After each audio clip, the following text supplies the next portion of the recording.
Hello and a very warm welcome to Rajya Sabha Television. You're watching a brand new edition of India's World with me, Frank Rausen Pereira. Amid US sanctions, Iran is exploring ways to increase its bilateral trade with India, including expanding banking channels. Only one bank has a business relationship with Iran. We need to expand that, said Hamid Reza Faulatgar, head of the 7-member parliamentary delegation from Iran that is visiting India to improve bilateral ties. Experts believe there is a need to sign free trade agreements with India to reduce customs tariffs on both sides to improve bilateral trade. The volume of trade between Iran and India stands between 10 and 13 billion US dollars, which has tremendous potential for improvement. Early this year, India had taken over operations of the strategic Chabahar port in Iran, opening a new strategic route connecting Iran, India and Afghanistan, bypassing Pakistan. To boost tourism, Iran had started offering stapled visa and e-visa to Indians. In March, several media reports suggested India is exploring the possibility of expanding its anti-terror partnership with Iran to counter terrorist activities allegedly launched from Pakistan's soil. There is immense potential to expand the bilateral relationship between the two countries. As Iran celebrates its Republic Day, we will analyze the India-Iran bilateral relationship. Joining me on the program today are D.P. Srivastav, former ambassador, Professor A.K. Pasha, Center for West Asian Studies, JNU, and Wail Awad, West Asia expert. Thank you to all my guests for joining me on this edition of India's World. Ambassador, I'd like to begin the program with you. What is the present or the current state of the bilateral relationship between India and Iran? We have enjoyed excellent bilateral relations with Iran. And this is rooted in our historical ties, which go back to more than 2 millennia. So the period of sanctions is just a flicker. It's not going to change the thrust of those relations. And this takes into account our geostrategic location of the two countries.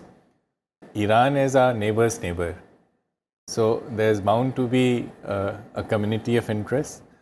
I would not like to speak on behalf of Iran, but yes, from Indians' perspective, our relations with Iran's role is essential for connectivity to Afghanistan as well as Central Asia. The second dimension is trade, and here Iran has always enjoyed a trade surplus. We don't mind that. Ours is an open economy. Even at global level, we run a deficit. The trade surplus is because Iran exports crude oil and our exports do not match. It took enormous effort during last round of sanctions to sustain these trade ties. And India worked out a rupee payment arrangement which has been revived. You mentioned that this needs to be, there must be some diversification. I agree with you, and I'm sure that our government is seized up with the matter. And the third dimension, which is again rooted in the geostrategic situation of the two countries, this is a threat both countries have faced from terrorism from Pakistani soil. People in India would recall that while Pulwama took place on 14th, a day before, terrorists based in Pakistan killed 27 members of elite Iranian Revolutionary Guards Corps in Sistan Balochistan province. And the Iranian investigations confirmed that not only the attack had come from Pakistani soil, actually the main person was a Pakistani national. And there was, the modalities were identical. This Pakistani national, he blew up a car laden with explosives, just as what happened in Pulwama. Right. So I think the two countries have a lot in common, and they need to work together to expand these relations. Absolutely. All right, we'll talk about how we can take the relationship to the next level. But before that, Wail Awad, I'd like to bring you into the picture. There are several media reports, in the recent weeks that have suggested that the India-Iran relationship could be going through under some strain or some stress because India is moving closer towards the countries in the Middle East. Is that the case? Well, I think India is playing a very balancing act to keep good relation between every party that they are either at foe with each other or they are not friendly with each other. So I think India is trying to keep that safe distance between all these relations, keeping it in its mind the national interest of India and those particular. But I think India is still to really come forward to put its own national interest above the other issues, because here you're having lots of players in the region. There are many players who wanted to see that this relation does not foster. This relation between India and Iran should be, isolated. That India should fall in the line of the isolation of the American foreign policy. But I think India is doing the right things by convincing the world and the United States in particular that relation with Iran, it's a vital, it's a geopolitical, as Ambassador was mentioning also, and we should always remember that it is a natural extension of Asia is Iran and India. In fact, it was only during the colonial period that we had the separation between the two. And I think we are living in the 21st century of the Asian power.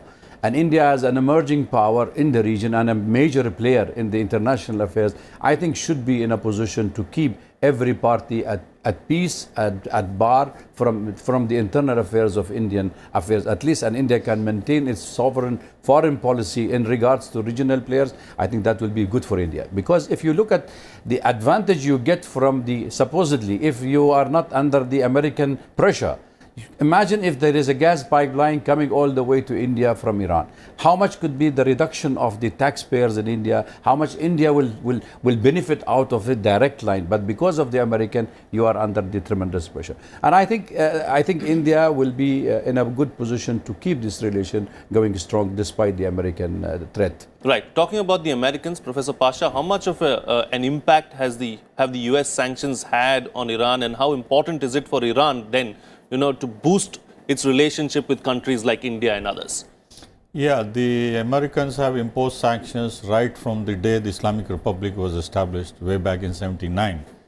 And the military intervention aggravated this problem. But officially, the US Congress passed this Libya-Iran Act to prevent any kind of investment beyond a particular limit. And after the nuclear deal was signed under President Obama, these sanctions were lifted. But under President Trump, again they have been reimposed, which is more or less continuation of what the US has been doing since '79, primarily for regime change. They don't like the Ayatollah's regime to continue for a variety of reasons, because they lost the strategic posts. Number two, the Americans now see Iran as a major destabilizing agent in the region. Its growing influence in Iraq, all governments have been pro-Tehran there in Baghdad after the Americans invaded. Then Syria has a strategic partnership with Iran. They have Hezbollah in Lebanon. They are accused of plotting in Yemen, in Bahrain, and various other places also. So the Americans are quite concerned about Iran's role in this region, which is primarily to safeguard the American regime change approach. Now, two more factors have been added to this American interest and sanctions, and that is the Saudi Arabian and UAE also have joined hands with the United States in their anti-Iran campaign. Plus Israel, the old ally of the United States. So a combination of American sanctions and Saudi, UAE efforts plus Israel makes it a very formidable challenge for Iran. And it is in this background that we have to see the waiver which was given to India and 5 other countries for import of oil until May. And that is going to expire very soon. The Americans have made it very clear that they are not going to give waiver any further. Beyond that, it has to stop the oil thing. But what is important for India to remember is the European Union has defied the US in retaining the nuclear deal with Iran, plus China and Russia. So India has to weigh its balance with Iran, keeping in mind this window of opportunity to coordinate with these three major blocs in the global politics. And America stands isolated in this place. So in that way, I think we have to weigh our national interest and then see if possible to coordinate with EU, Russia, China, plus other countries in the region, Turkey and Asian oil consumers in particular. Right. That having been said, Ambassador, is it a tightrope walk for India then going forward? And what should our strategy be really in the months and the years to come?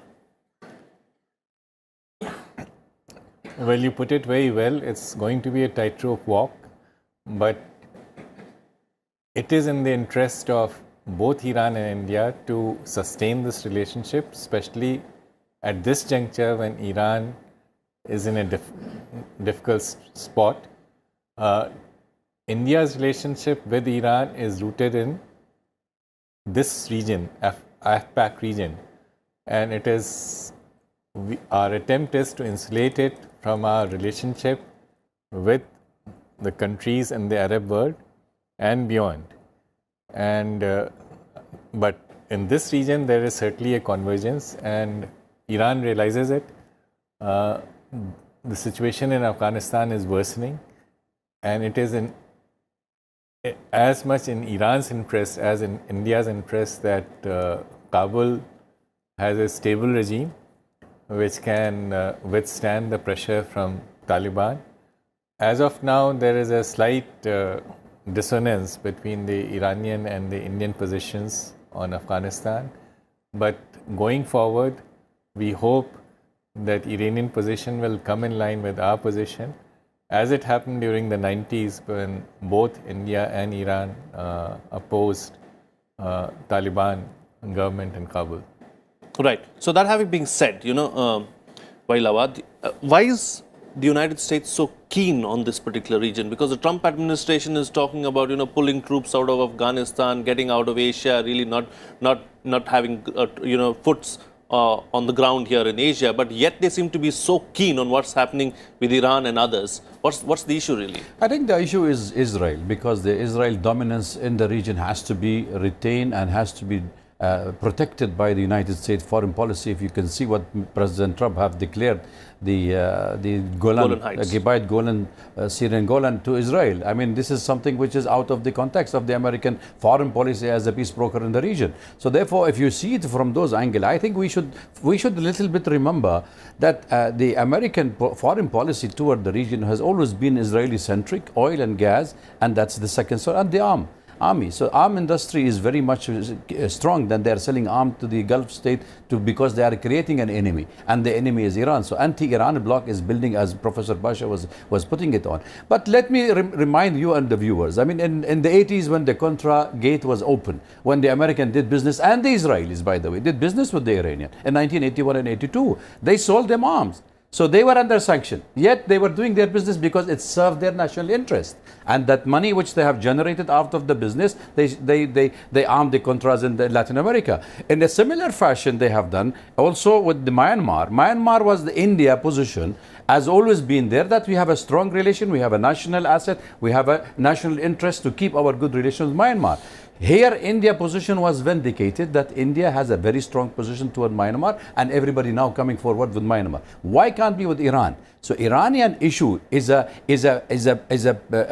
what we call a thorn in the truth of the United States, because the way you keep an anti-Iranian bloc alive, then you will have more of an arm industry sale in the region, and you will create more battle zones, and that is where the Americans are looking for. If you look at the way they created in Afghanistan immediately after the Iranian Revolution, they started with the Taliban, and they started with the Al-Haq in Pakistan, a hardcore Sunni blocks. So basically at the end of the day, they wanted to turn the fight in the region into a Sunni Shia, and that's why they are building on those issues. So Iran, India position at this stage is to keep its national interest and also look at Iran as an asset. It's not only the oil.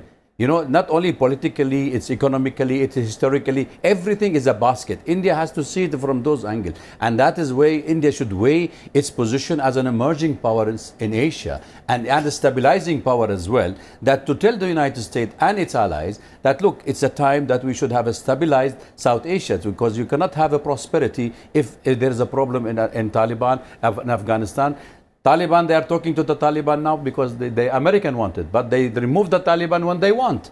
So why have we to go to follow the American steps when we have our own national interest to be taken first as a priority before we let the other dictate us where the foreign policy is? The United States is more bothered about the militarization of Asia Pacific, leaving a vacuum in the Middle East, and that vacuum has to be filled with the American allies. And America will be more than happy to see India, to see Israel, to see the other nations taking foot on the ground rather than allowing other countries to take influence, because Iran, as I was saying, they have given Iraq and the plate in a golden plate to the Iranian.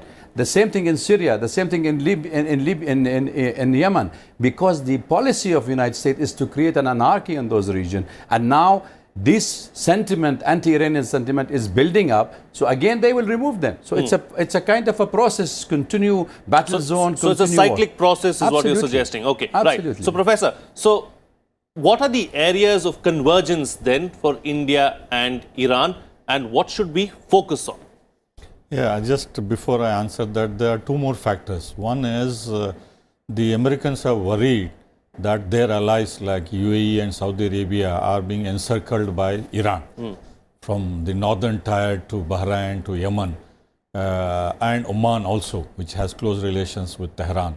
So the fear after the Arab Spring in these monarchies was that, they might also be under threat. And Iran is masterminding this people's revolution from below the Arab street, if you can call that way. So the Americans woke up that Obama was actually facilitating the Iranian pushover in this region. The number two American fear of Iran is the economic and military capability of Iran. Apart from Israel and Turkey, Iran is a major military capability power. It has a huge army, it has a fairly decent navy, and it has built up its missile capability, which can reach more than the regional parameters, if you can put it. So the Americans are worried that in spite of all the things they did, putting sanctions and all, the Iranians are continuing to build up their capability, and they have become self-reliant. Not so much on the oil revenues, but non-oil revenues also get them fairly decent. As far as India and Iran are concerned, Chabahar is a major link between the two countries. We can utilize it for not only Afghanistan, Indo-Iranian relations, but also Central Asia. Russia also is looking after. It is our answer to the Chinese Belt and Road initiative. It is our link through Kandla, Bombay to Chabahar, to Turkmenistan and beyond to Europe. So in that way, it is a major convergence between Russia, Turkey, Iran and India. And the second one is, all said and done, after Russia, Iran has the second largest gas reserves. And for the foreseeable future, we need Iranian gas. A lot of plans have been floated, like the IPI through Oman and this Turkmenistan gas pipeline. Nothing has worked. But still there is this hope that once things stabilize, Iranian gas would be helpful for our economic development if we have to have double-digit GDP to bring up people who are below poverty line. The third one is, the Americans, no matter what they do in this region, there is no denying of the fact that they are supporting the wrong horse, like they have done in Pakistan for the last 50-60 years, supporting military dictators, and who have had trouble. Now Americans themselves are tasting through the terrorism factor. So in that way, the regional dynamics of monarchies, oligarchs supported by the Americans and now the Israelis is a question mark there. So in that way, India has to weigh its policy about the long-term future as far as Iran is concerned. And there is this convergence between all of these countries and India, that we have to keep Iran as a factor no matter how close we become with Saudi Arabia, UAE and Israel in this region. Sure. Lastly, I think, you see, until 1992-93, when Prime Minister Narasimha Rao visited for the first time an Indian Prime Minister, we were also concerned about the Islamic rhetoric which was coming from the Islamic Republic from 79. But now that is history. Iran has now become a status quo power. It is much more realistic, following pragmatic policy reflected through the nuclear deal. So all of this has convinced India that we can do business, especially after Iran's support to Kashmir issue in the UN Human Rights Commission along with China, which tilted because Saudi Arabia was supporting this human rights violation in Kashmir at the Geneva Commission. So in that way, we have to keep in mind the realistic, pragmatic approach of China, and they are willing to do business with India, no matter NDA or UPA. Right. Closing comments now from all my guests, starting first with you, Ambassador. So are there any areas of the bilateral relationship that need special attention? I think in the coming days, from Iranian perspective, the most critical thing is that their oil exports to India continue. And I think this is where the government of India has already made clear that for our own reasons, we are not in a position to make any substantial change, because the oil prices have started climbing up again in view of sanctions against Iran and Venezuela. At the same time, we have a very important relationship with US and with Arab countries, which will continue to be an important factor in our relations, but we can certainly accommodate Iranian interests in continuing to buy Iranian crude, and should be at some point a convergence of interest in Afghanistan as US prepares to withdraw or draw down its forces both in the Middle East as well as Afghanistan. Absolutely. So are you saying that we may get another waiver post-May as well, as far as Iran is concerned? You know, I cannot predict the US policy, but yes, we have no option but to continue buying the Iranian crude. The amounts have already come down. It's now 50% of what we are buying a year ago, and it's a very sharp reduction. In the past, during the last round of sanctions, there was 20% reduction every 6 months. This time it is 50% reduction in one go. I don't think we can afford to let this come down further, because reduction means it's not simply reduction from Iran. Iranian exports everywhere are being curtailed, which means an overall scarcity and increasing prices. And there is every sign that the prices have already climbed up by 20%, despite the US shale oil production having gone up. So I think there is no way that we can reduce it further. Well, Awad, so what's the best way forward for the India-Iran relationship? I think you should strengthen the bilateral relation, which is very strong as such, but you need to look into the issues which is standing as a hurdle in front of the sanctions, like the banking, like the payment mode, like also the shipping and insurances, which is India has to see its own interest. I believe at the end of the day, neighbors will come together. You see, counter-terrorism measure is very important for both the countries, especially with the vacuum will be left in Afghanistan of the United States. Talk to the Taliban, and then you are having more of those terrorist organizations will target both the countries. So unless and until collectively terrorism has been fought, you cannot fight it all on your own. So therefore, you need the cooperation among the two countries on this front. And I think the CIS country where the hydrocarbon abundant resources are available there, and Indian market is also, for Indian market, should be encouraged and should be more of a maritime relation between the two countries. I think these are the issues India has to put forward its own national interest. Iran is an asset. Iran is a natural partner for India and cannot be ignored no matter what the American made. It's only the sanction will increase that backdoor business the black money business, which is only causing, it's a kind of, a harm to the people, where you are increasing the sanction on the public, not on the government, because government never suffer on the economic sanction. It's only the people who suffer. And despite all the United States sanctions, since the emergence of the Iranian revolution, they were able, as Dr. Basha was said, they were able to stand on their own feet. They were able to strengthen their position in the region, and also as an emerging power as well. And they are able to retain and steadfast all this kind of a pressure on them. Yet now the American taking a unilateral position. I think the European also taking a very strong position with Iran. Let us watch and see where India stands and how the relation will go forward. Sure. And Professor Pasha, please close the show for us with your concluding remarks. Yeah, since we are having national elections, I think the new government would take a call on what our actual policy towards Iran ought to be, given the realities from the United States, this pressure not to import oil. But, in a modest way, we can strengthen the bilateral relations, at least in two areas which are not covered by the United States sanctions. One is the Chabahar port. We have made a beginning, but that could really become a hub for our transit trade, not only with Iran, Afghanistan, but also Central Asia, for which it has been earmarked. The second one is the cultural contacts. Iranians, large number of them, because of various reasons, have not been able to go and study in the countries of their desire. They are looking for India. At one time, they used to be the largest, but for some reason, they have declined.